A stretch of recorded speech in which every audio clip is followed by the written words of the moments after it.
Vamos dar sequência ao capítulo 3 do Evangelho segundo João, a partir do versículo 22. Vamos à leitura. Depois disto, foi Jesus com os seus discípulos para a terra da Judéia, e estava ali com eles e batizava. Ora, João batizava também em Enom, junto a Salim, porque havia ali muitas águas, e viam ali e eram batizados, porque ainda João não tinha sido lançado na prisão. Houve então uma questão entre os discípulos de João e os judeus a respeito da purificação. E foram ter com João e disseram-lhe: Rabi, aquele que estava contigo além do Jordão, do qual tu deste testemunho, ei-lo batizando, e todos vão ter com ele. Essa introdução aí é interessante nós observarmos que depois que João Batista havia batizado Jesus e ele havia recebido dos céus o sinal que ele era o Filho de Deus, e João Batista havia dito que o Senhor batizaria com outro batismo, a gente vê que João continuava batizando nas águas. E algumas pessoas, alguns estudiosos, utilizam desta passagem, desse versículo 22, para afirmar que Jesus também batizava nas águas, o que não é verdade. Alguns discípulos de Jesus ainda prosseguiram batizando com águas, mas Jesus, ele batizava com um outro batismo. O que pode provar isso para nós? Esta questão aqui que os discípulos de João procuraram ele, por causa de uma disputa que estava havendo entre os judeus e os seus discípulos a respeito da purificação, mostra que Jesus não estava utilizando o batismo nas águas, que era já utilizado pelos judeus. O batismo das águas era conhecido dos judeus e comum no judaísmo daquele tempo. Por isso surgiu esta questão entre os judeus, porque Jesus não estava seguindo o rito batismal dos judeus. Foram então perguntar para João por que é que ele estava batizando dessa outra maneira. E João responde, aí a partir do versículo 27, dizendo assim: o homem não pode receber coisa alguma se não lhe for dada do céu. Vós mesmos me sois testemunhas de que disse: eu não sou o Cristo, mas sou o enviado adiante dele. E essa prática de se batizar as pessoas nas águas era tão forte entre os judeus e entre os primeiros que se interessaram pela doutrina de João, que alguns discípulos dele não se converteram a Jesus e prosseguiram batizando as pessoas nas águas. Mas esse batismo não era o batismo do Espírito. É uma coisa tão forte e poderosa na alma do homem, que o batismo nas águas continua sendo ainda realizado nos nossos dias. Podemos afirmar que aqueles que batizam nas águas nesse tempo são ainda seguidores do antigo João Batista. E João, que era um profeta, ele afirmou que ele precisava diminuir para que o Senhor pudesse crescer. É claro que nós devemos respeitar as pessoas que dão importância a esse batismo. Mas acima de discutirmos se o Senhor batizava ou não nas águas, o que nós precisamos entender e compreender na doutrina de Paulo é que o homem não pode se justificar diante de Deus, ter os seus pecados limpos por nada que venha de fora dele. Não há nenhuma coisa que a gente possa fazer fora de nós que possa nos limpar dos nossos pecados. A limpeza que deve ser feita é a limpeza que se faz dentro de nós. E essa limpeza só o Espírito Santo pode fazer. E nós recebemos o Espírito Santo, os seus dons, por meio da sua palavra. Então, na igreja, a palavra de Deus que é pregada, ela age como uma ferramenta a penetrar profundamente em nossa alma e a fazer esse trabalho de limpeza, de purificação. É uma ação interior do Espírito, não é nada que se faz fora de nós. Mas as pessoas, elas preferem fazer alguma coisa que elas possam ver. Isso dá a impressão de que está acontecendo esta mudança tão esperada. Mas há um número grande de pessoas que foram batizadas nas águas que não conseguiram mudar as suas vidas, porque houve um batismo exterior, mas lá dentro delas não aconteceu nada, porque o Espírito Santo não fez essas mudanças. Tá bem? Isso precisa ficar bem claro entre nós, para que a gente siga acreditando que a nossa justificação diante de Deus se faz somente por meio da fé. Não se faz por outros mecanismos. Como eu já disse anteriormente, seria interessante que houvesse mesmo algum mecanismo que pudesse nos ajudar a ficar livre do pecado, mas não existe. É só dentro de nós, com a mudança interna da alma, é que pode haver essa limpeza. E não é muito simples nós nos lavarmos por dentro, porque nem sempre estamos dispostos a abrir mão do nosso comportamento indevido, dos conceitos velhos que nós temos, que nós recebemos dos nossos pais, das escolas que nós frequentamos, da sociedade onde nós vivemos.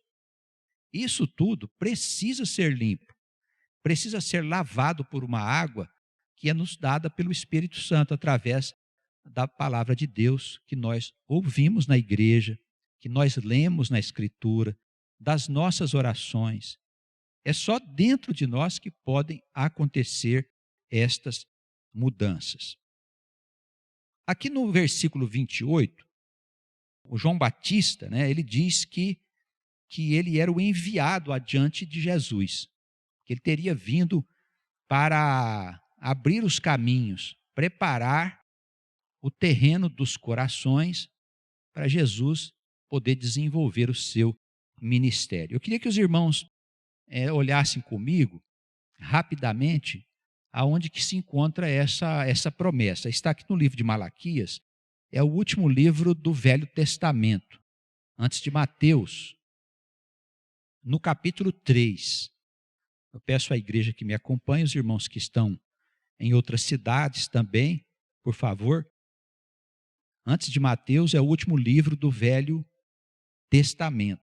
No capítulo 3, nós temos esse anúncio da vinda do Senhor e esta promessa de que ele enviaria um mensageiro antes de Jesus. Ele teria sido João o Batista. No capítulo 3 de Malaquias, versículo 1, eis que eu envio o meu mensageiro, que preparará o caminho diante de mim. Ora, é claro que quem está falando aqui pelo Espírito é Jesus.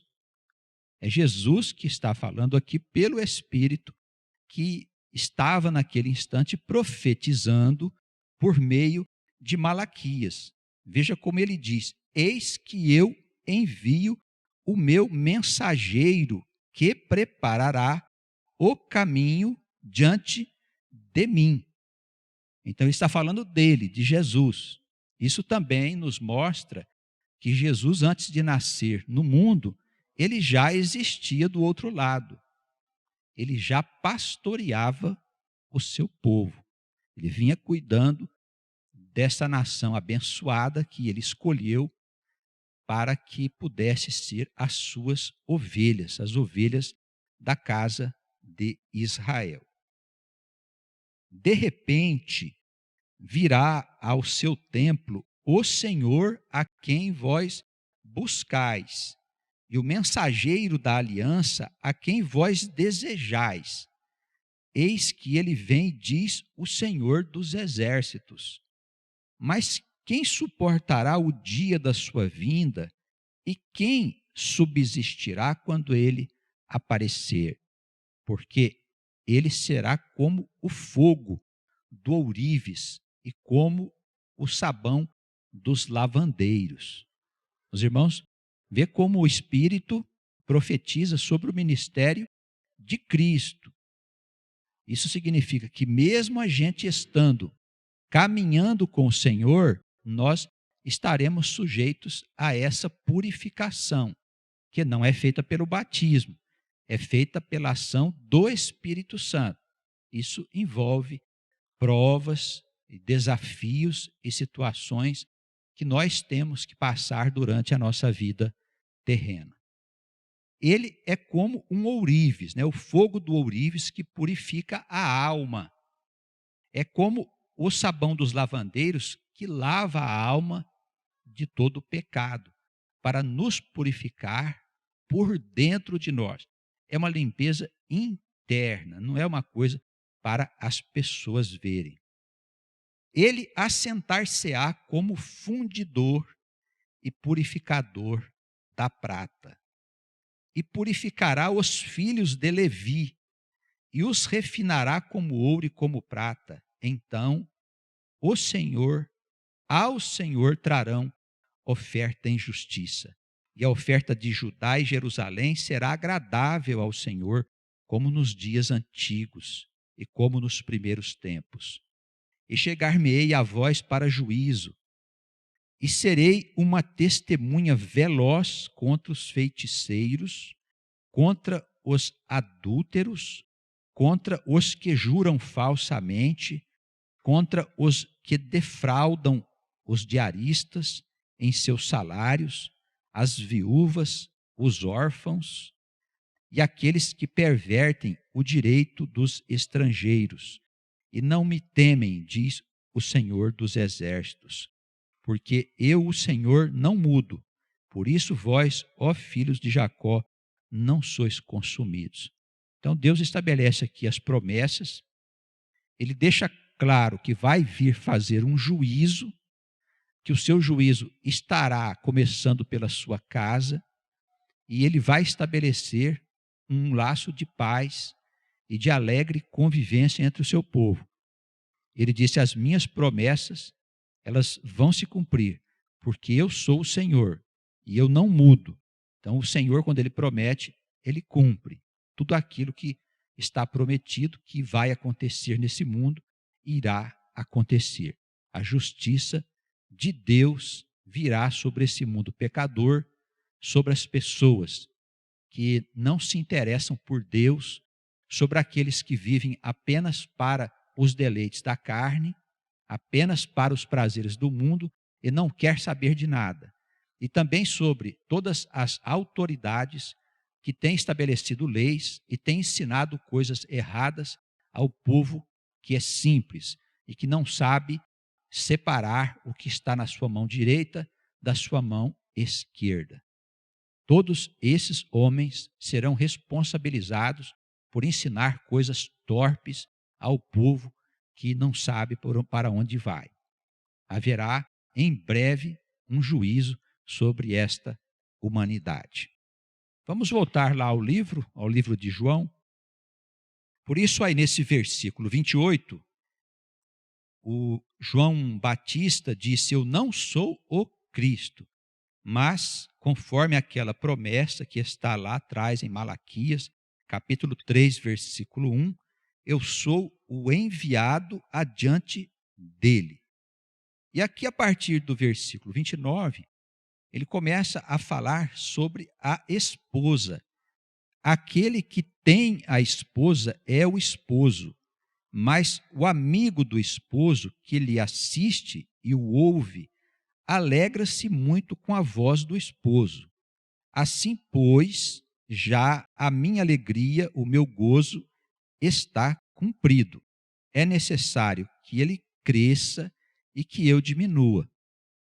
Quando se fala na Escritura sobre essa esposa, que é sempre a esposa de Cristo, a palavra não está se referindo à igreja.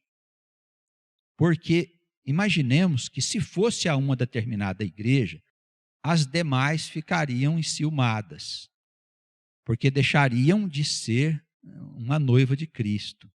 E qual seria a noiva certa? Então, se nós tratarmos a questão da noiva de Cristo como se ela fosse a igreja, na verdade, nós estamos trazendo esta questão que é de cima para tratar aqui com as coisas de baixo.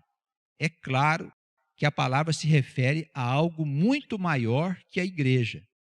Mas haveria alguma coisa mais importante que a igreja? A palavra de Deus, no Apocalipse, ela diz que no mundo novo, na Nova Jerusalém, não vai ter igrejas, não vai ter templos mais. Então, as igrejas, de uma maneira geral, embora nesse tempo tenham uma grande importância para Cristo, no mundo novo, elas vão deixar de existir. Haverá algo maior que as igrejas. A noiva de Cristo é a Nova Jerusalém, é o novo mundo, a nova humanidade que Deus vai estabelecer. Novos céus e uma nova terra, segundo o profeta Isaías, para aqueles que são pessoas de bem, pessoas honestas, pessoas que têm sofrido as injustiças desse mundo, todos eles possam ter um lugar tranquilo para viver com a sua família, com os seus irmãos. É isso que Deus deseja estabelecer, e todas as coisas foram feitas para que essa noiva pudesse finalmente casar-se com Cristo. E João diz assim: eu não tenho a esposa, né? Ele tem a esposa. Jesus é que tem essa incumbência de estar à frente dessas transformações que vão acontecer e que estão acontecendo no mundo. Já está havendo uma grande separação. O espírito do mundo, ele cresce em poder porque ele vai levar tudo aquilo que é dele, vai arrastar as pessoas que têm comunhão com ele, separando o joio do trigo, aquelas almas que têm condições de continuar aqui nesse mundo novo que vai ser estabelecido, e aquelas almas que não se interessaram, que não tiveram coragem de seguir este caminho, que serão apartadas e colocadas à esquerda do Senhor, que estarão sujeitas à ressurreição da vergonha, como diz a palavra de Deus. Então, já está acontecendo este processo de separação. Por esta razão, devemos dobrar a nossa vigilância, né? Ficar sempre mais atentos para que a gente não corra o risco de nós sermos levados por doutrinas mentirosas. Aquele, pois, que tem a esposa é o Senhor, que é Jesus. E o amigo do esposo, que é ele, que é o João, que lhe assiste e o ouve, fica muito alegre com a voz do esposo. Então, João está dizendo que ele estava muito feliz por saber que o Senhor havia chegado, por tê-lo ouvido, né, por tê-lo ouvido. É necessário que ele cresça e eu diminua. É João que está falando aqui. É João o Batista, não João o Evangelista. João o Batista, ele está dizendo, é necessário que eu diminua. Significa o quê? Que o meu ministério possa ir desaparecendo para que o ministério de Cristo possa crescer. Daí ele responder para aqueles que estavam provocando aquela discussão, acerca da purificação, que agora a purificação era com Jesus. Era por meio do batismo de Jesus, que é o batismo do Espírito Santo. Nós percebemos aqui que João se esforça no sentido de mostrar que Jesus ele era de uma outra natureza, de uma natureza diferente do mundo. Ele era de cima. O ponto de vista de Cristo era muito diferente do ponto de vista daqueles que só conseguem enxergar esta vida que nós vemos com os olhos. Ele diz assim: aquele que vem de cima é sobre todos. Ele reconhece que Jesus era aquele profeta que havia sido citado nas escrituras antigas e que ele era maior do que todos os outros que tinham vindo antes dele.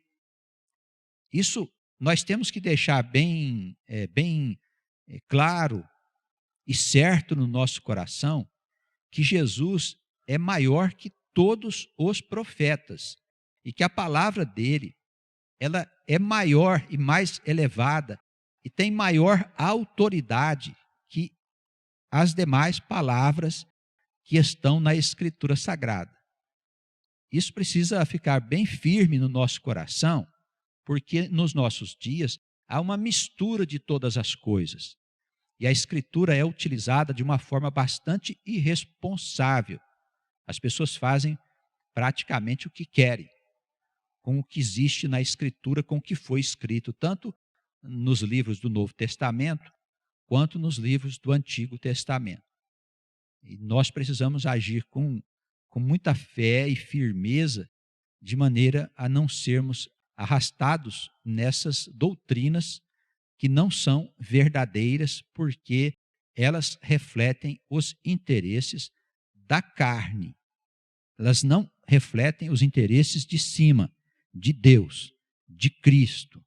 Com toda certeza, essas igrejas, chamadas igrejas, que anunciam a doutrina da prosperidade e do sucesso e das realizações aqui no mundo, essas igrejas, essas instituições, elas não conseguem encontrar nas palavras de Jesus apoio para divulgar estas coisas. Elas se refugiam em passagens obscuras do Velho Testamento para buscar estas lições e doutrinas que ensinam a essas pessoas. Mas a palavra de Jesus é sobre toda a palavra. Então, é nele que nós precisamos nos apoiar para orientar a nossa vida. Na sua doutrina, nos seus ensinamentos, nos ensinamentos dos apóstolos, nós encontramos a doutrina da verdade revelada. Amém?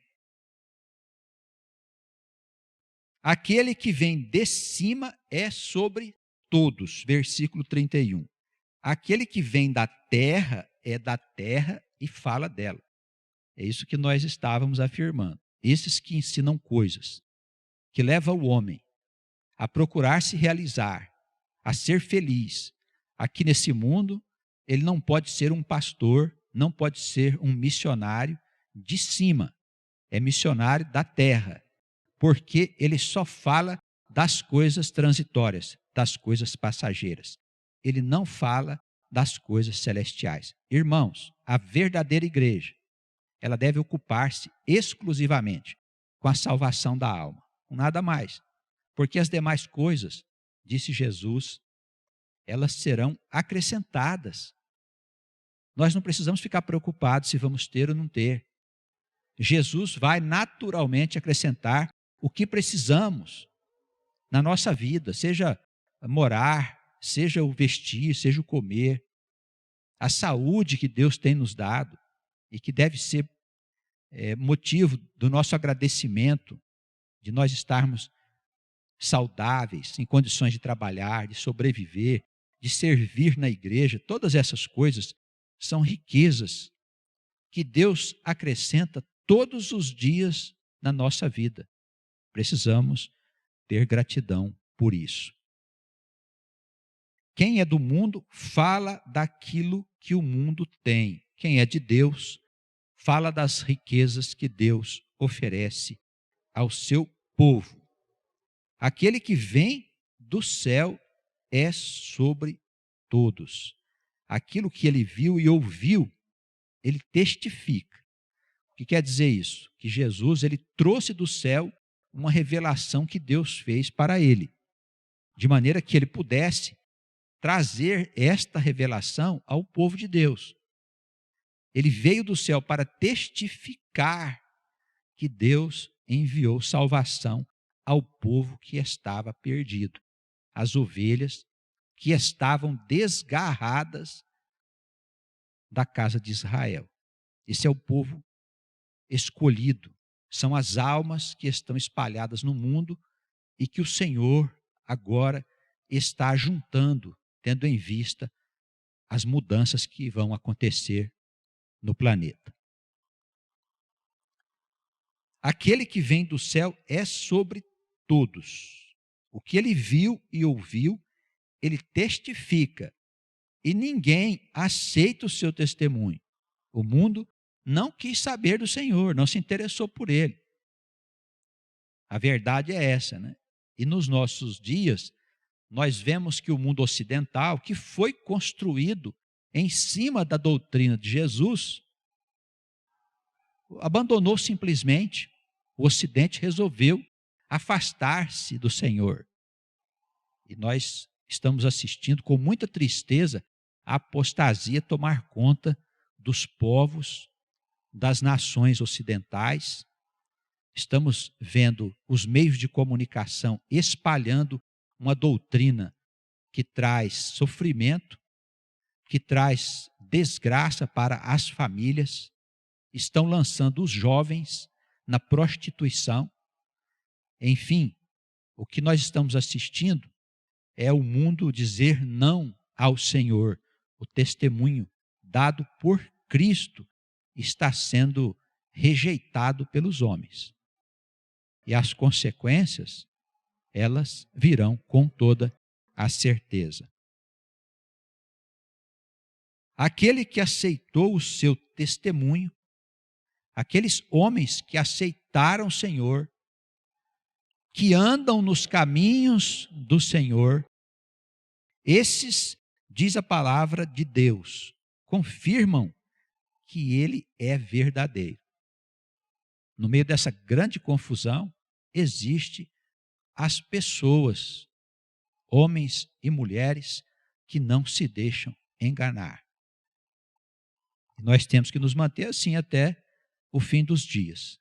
Mesmo que todas as outras pessoas lá fora resolvam fazer conforme o mundo está pregando, nós temos que manter viva a nossa fé e os ensinamentos que recebemos do nosso Deus.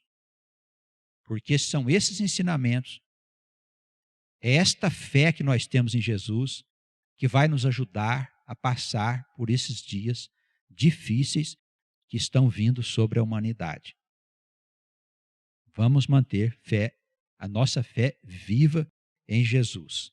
Aquele que aceitou o seu testemunho, esse confirma que Deus é verdadeiro, porque aquele que Deus enviou fala as palavras de Deus, pois Deus não lhe dá o Espírito por medida. Então, aquele que foi enviado para servir a Deus em qualquer igreja, como pastor, como missionário, como evangelista, esse fala a verdade de Deus com todas as suas consequências. Tem gente que não gosta de assumir a verdade de Deus. Por quê? Porque ela é contra a verdade do mundo. Então não quer desagradar o mundo. Tem gente que mantém a sua boca fechada para agradar os frequentadores da igreja.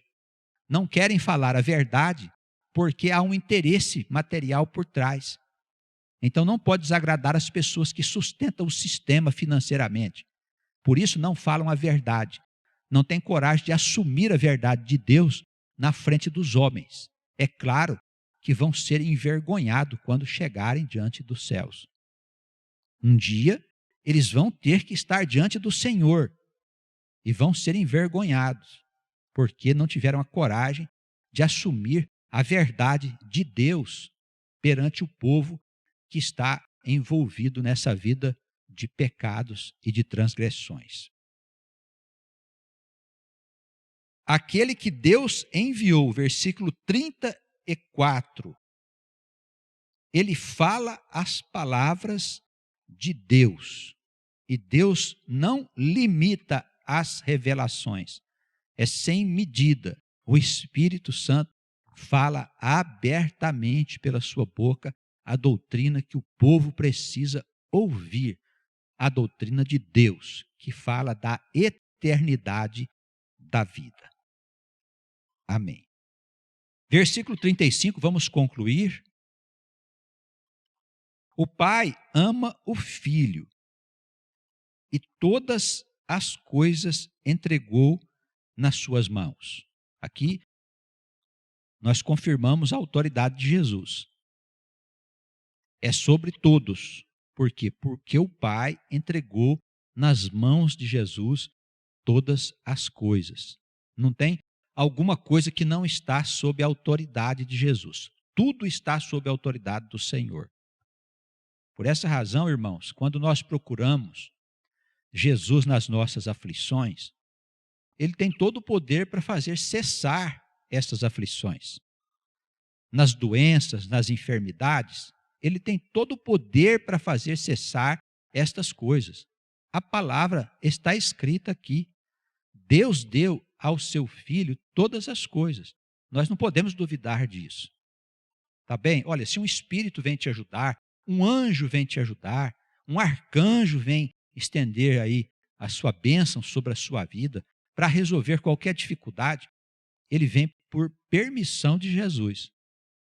Não existe um outro intercessor aqui nesse mundo. Jesus é o Senhor. Amém? O Pai, pois, versículo 35, ele ama o Filho e todas as coisas entregou nas suas mãos. Aquele que crê no Filho tem a vida eterna. Olha só, a vida eterna nos é concedida por meio da fé. Tem gente que não consegue entender a vida eterna porque não tem fé verdadeira em Cristo. A sua fé é apenas aparente. Eu posso dizer que creio, mas a fé pode estar só aqui na minha boca. O meu coração não crê, mas se o meu coração crê verdadeiramente em Jesus, Ele me concede aceitar e ter certeza da vida além desse mundo, a vida eterna. Aquele que crê no Filho tem a vida eterna, mas aquele que não crê no Filho não verá a vida.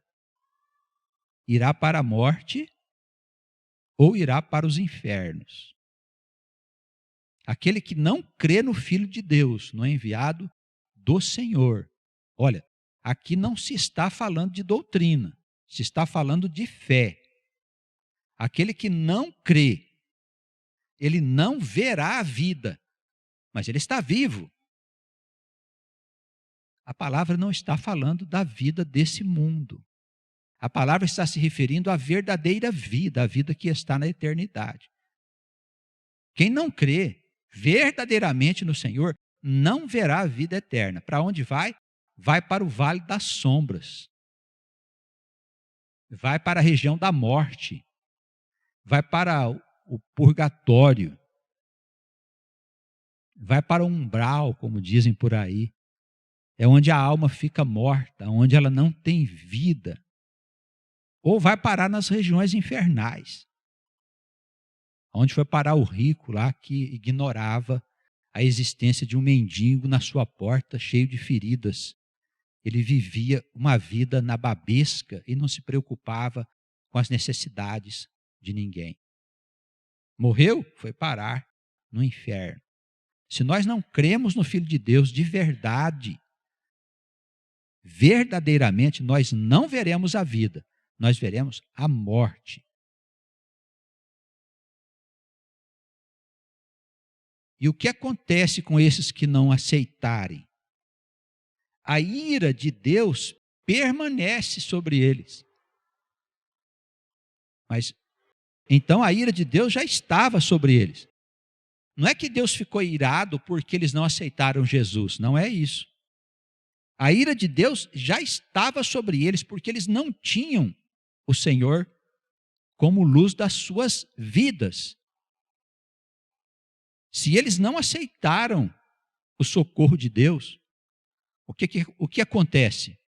A ira de Deus, o sofrimento, permanecerá sobre estas vidas, aqui nesse mundo e depois desse mundo.